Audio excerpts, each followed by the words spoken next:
I seen him fight his last fight. He was tired in that 12-round span. Like, you could tell every time he fight, it's always like a gas tank problem or... Make it rough for anybody. But, Tank is a different animal, too.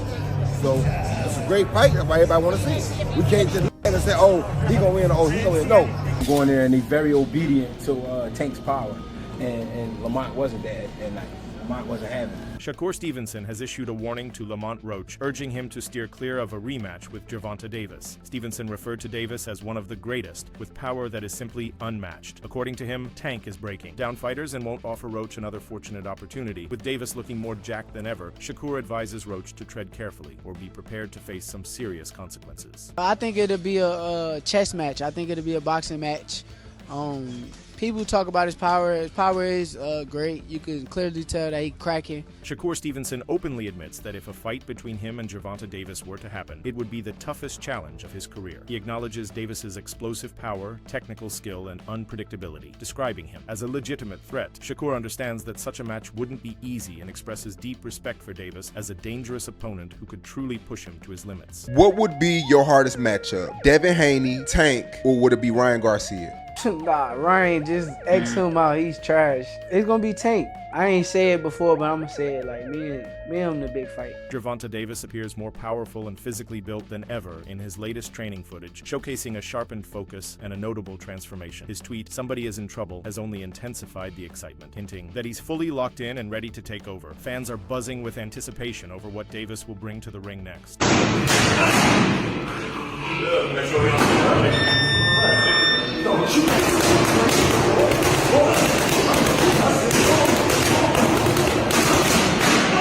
Roy Jones Jr. describes Gervonta Davis as a completely different kind of beast inside the ring. While he acknowledges the unpredictable nature of the upcoming bout, he firmly believes that Tank's raw strength and skill will ultimately shine through. Jones expects Davis to dominate and remind everyone why he's a force that should never be underestimated. Saturday night, Gervonta Davis versus Lamont Roach. What are we expecting from this fight?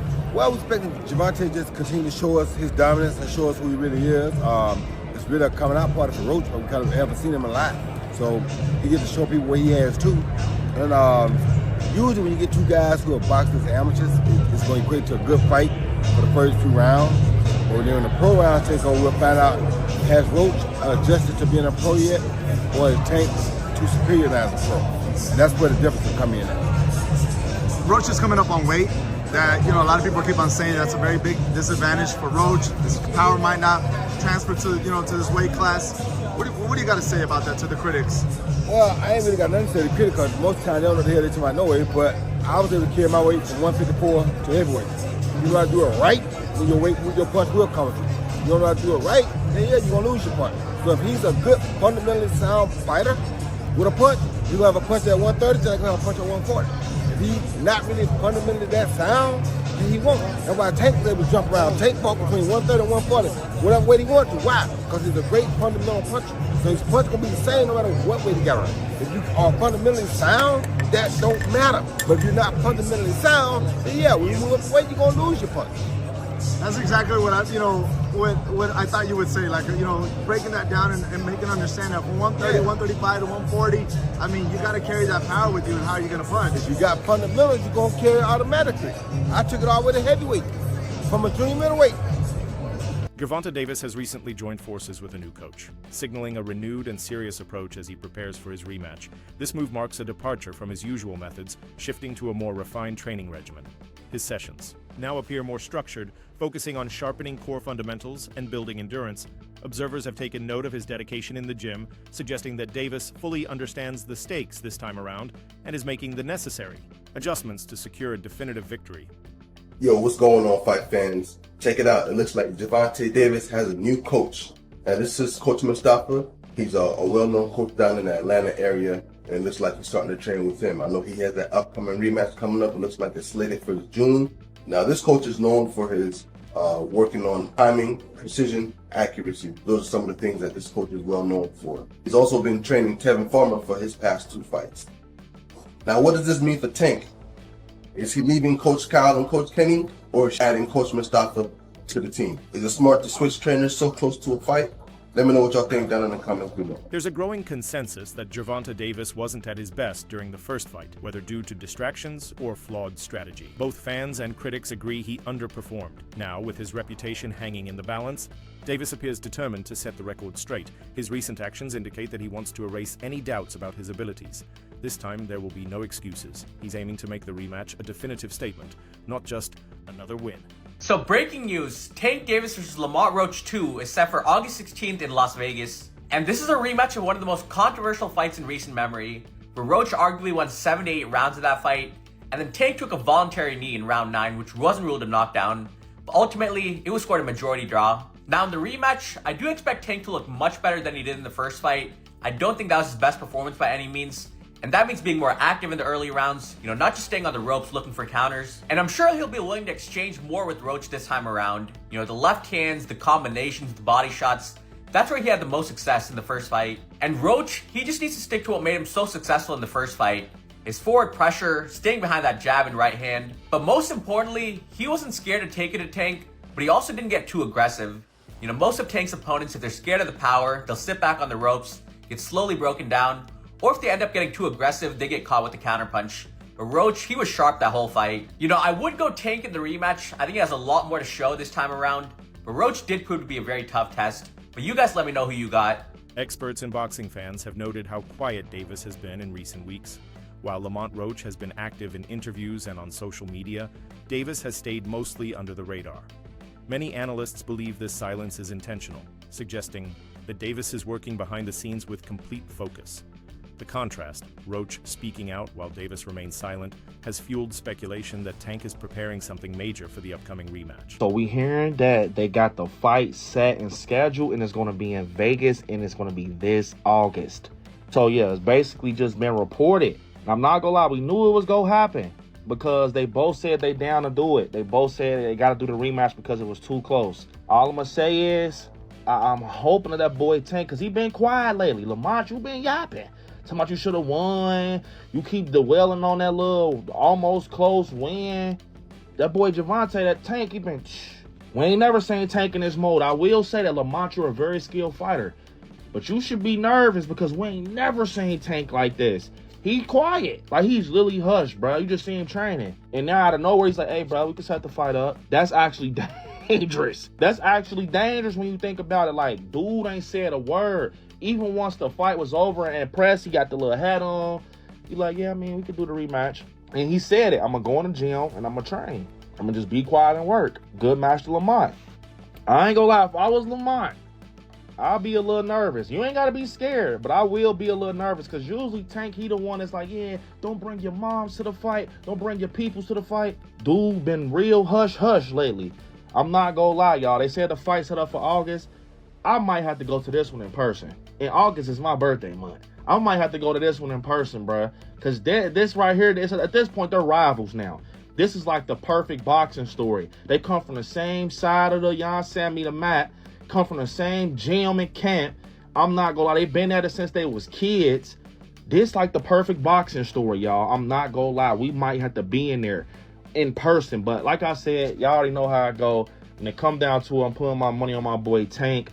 Lamont, you definitely are skilled, and I'm going into this fight knowing that basically I know you gonna put up a good one, but I got my money on Tank. We ain't never seen Tank like this, bro. Dude quiet, and he ain't saying nothing. The fight just got booked.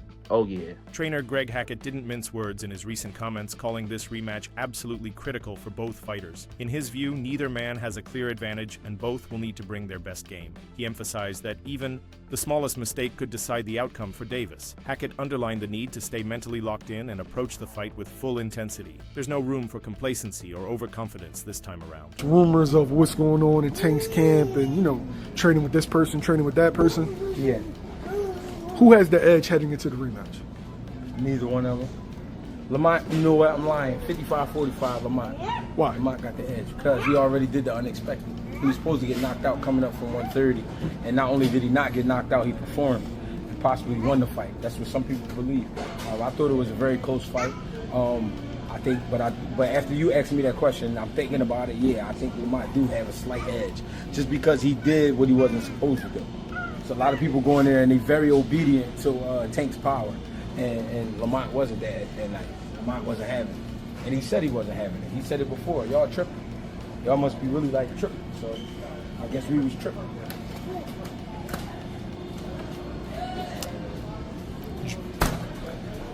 Could we see the most focused Gervonta Davis after him getting so much backlash for the performance, for the taking the knee, etc.? This would be the night we have to. We have to see the most focused Tank Davis. Because if he's not the most focused, then he's gonna be in trouble. It's just that simple. This is the night you gotta be not on your A game, you gotta be on your everything game. You know what I'm saying? You gotta have everything with you that night. And you can't play about it. And you gotta mean it. Every step gotta be counted for. And he know that. So I'm looking for this just to be a great fight. Great fight. Former champion Mikey Garcia offered a more measured take on the rematch, noting that Davis typically learns from his past mistakes and is likely to come in better prepared. Garcia praised Davis's intelligence and ring IQ, but warned that none of it matters if his mental state isn't sharp. Any lapse in focus could negate all the physical work put in. In fact, Garcia went as far as to say that if Davis isn't fully locked in mentally, he shouldn't even step into the ring. Hopefully, I'd like to see it. I think Tank wins in the rematch. Why? I think he'll make the right adjustments, and he won't take too long to fight. He kind of gave a lot of the round away sometimes. I think he'll be more active and he'll win. But big props to Roach for his last fight and performance. Fuck, I'm surprised everybody. Right. I think he was robbed from the victory again. That knockdown should have been a knockdown. Right. But whatever, he gets a rematch. And maybe they get a third fight, after that. Who knows? Maybe it turns the Marcus Pacquiao. Maybe it turns out to be another great fucking matchup, and they say, let's run it back. Right. And maybe that controversy from the first fight actually helps Roach fucking get 3 fights out of it instead of just the one, or you never know. So hey, things happen for a reason, and I think he did really well in his first one. Hopefully he puts on a great fight, even if he were to lose, but in a great fight. Shit, he'll get a third fight. Right. Mikey, what do you make of him saying he wants to go to therapy to fix his mental health, but not yet because he doesn't want to get fixed yet because he needs that edge? I'm not a psychiatrist, bro. I don't know. Everybody's a little different.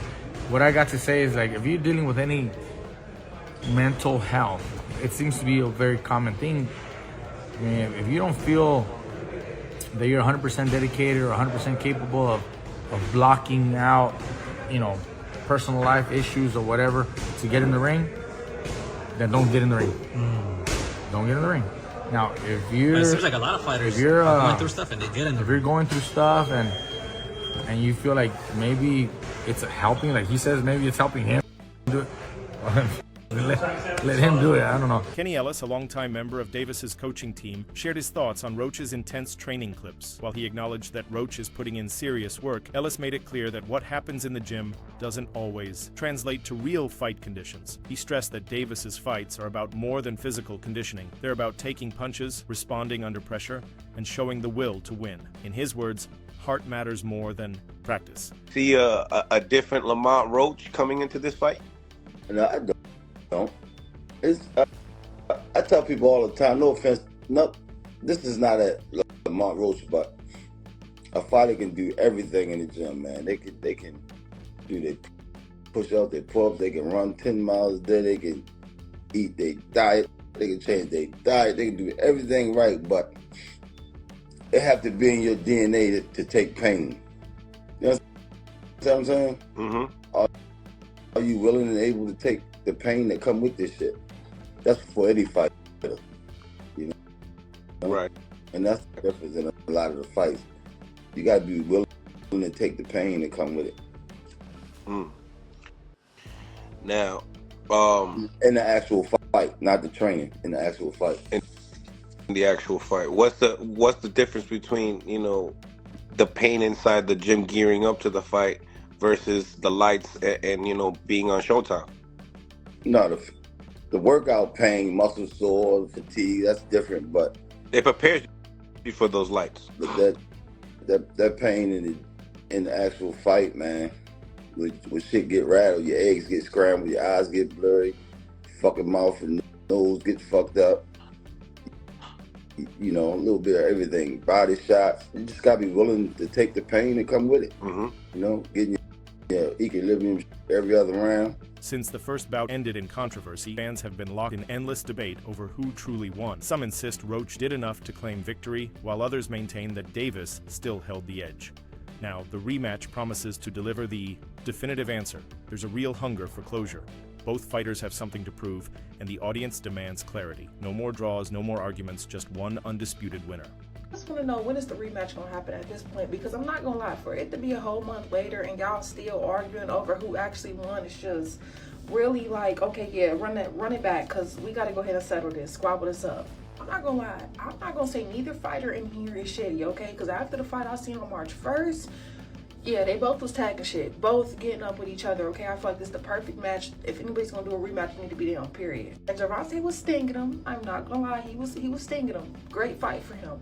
But I'm not gonna lie, he came out knowing what he was trying to do. Y'all have to give it to him. Like, y'all just be hating, okay? Y'all can't get in the ring and fucking fight. Y'all just be hating. At least I'm giving them those day props, okay? Because Gervonta had a great fight. Don't get me wrong. My money was on him. But I think what messed him up was the fact that when he came out, y'all know he usually be 2 steps ahead. He was 3 steps ahead. I feel like he already had Tank figured out. And he definitely was not expecting that. And him, on the other hand, I think he came in really having something to prove. I'm not gonna lie, y'all. Like, it was a really good fight, and I feel like this is how I see it. In the beginning of the fight, he was stinking, back to back, you know what I'm saying? And then at the end of the fight, that's when he finally kicked it up. But I seen consistency through him through the whole fight. Not gonna lie, like, so I just feel like the rematch should happen, because never know, he might, now that he was 3 steps ahead, become 8 steps ahead, and he might really knock his butt down. But at the end of the day, it's like, we need this rematch, because I don't think this is ever gonna be a dispute that is settled and, you know, officially he won, he lost until they fight. Like, we gotta see it. This time, the pressure on Gervonta Davis is unprecedented. Should he falter again, especially without a valid excuse, it could seriously tarnish his standing in the boxing world. One loss might be dismissed as an off night, but a second defeat in a high-stakes rematch could trigger deep doubts about his legacy. Fans and pundits alike may start questioning whether he truly belongs among the sport's elite. With his reputation, pride, and future opportunities all hanging in the balance, Davis must deliver. This fight could define his status for years to come. Is the rematch happening or what? Because I'm ready to see a motherfucker get knocked out again. I'm not here to debate, because y'all really go neck and neck for this for the rest of the tournament on who y'all think really won, who y'all think should have won, who y'all think didn't win. This is probably one of the biggest debates that will never be solved. Well, they put up a good fight, I'm not gonna lie, y'all, but damn near seemed like it was set up for them to have another match. Because exactly what Lamont did to Tank the whole first half, that's what Tank did to Lamont the whole second half, so what the fuck? It literally went neck for neck. I feel like it was a tie in my opinion. So hard to even say that though, because you just see so much demolishment from one, and then for it to flip to the other, and it just had your mind like, what? It's really had your mind blown, like what the fuck? I feel like when it came to the decision of the fight, a lot of people were real biased. A lot of people definitely went off of just their personal opinion of the person, their history of liking the person, not off of the fight itself. I will admit that really going into this fight, the first time, I thought Lamont was going to get his shit knocked off. I thought Tank was going to do him in. Now, although Tank did really show him something at the second half, I'm not going to lie, Lamont had him. He stuck with him the whole 12. You know anything about boxing, especially boxing a motherfucker like Tank, you know that it's to flex the last 12 rounds just as much as it is to beat a motherfucker. The fact that Lamont lasted 12 rounds with him was really getting up, I'm not gonna lie, stinging shit, all 12. It showed that this next match gonna really show who the fucking winner was. I do gotta say, Tank probably gonna come ready for him, but the fact that Lamont came ready for him, as ready for him as he did last match, I ain't gonna lie, I'm scared for both of them. This should be bigger than the Super Bowl, I'm not gonna lie. They say it's supposed to be happening in the summer, which would be a really good way to kick off the summer. Now I know these two got a vengeance out for each other. Regardless of growing up together and fighting together, I'm not gonna lie, y'all. The way that fight went down, I'm not gonna lie, I really feel like this is gonna be history. Like, I can't wait to watch this shit again. That's it for today's video. Stay tuned for more updates next time. 04 Mini.